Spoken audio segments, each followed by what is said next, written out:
At ayun na nga, pagdating sa chocolate, dito talaga ang, maganda bumili ng mga chocolate pampasalubong. May kamahalan nga lang pero quality naman ng mga chocolate nila.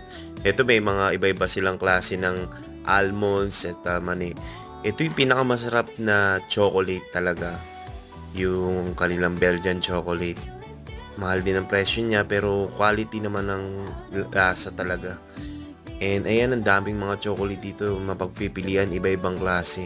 Yung iba rito galing ng Italy, kagaya nitong hawak ko, galing siya ng Italy. Nasa 54 Qatari Riyal ang presyo ng chocolate na yan.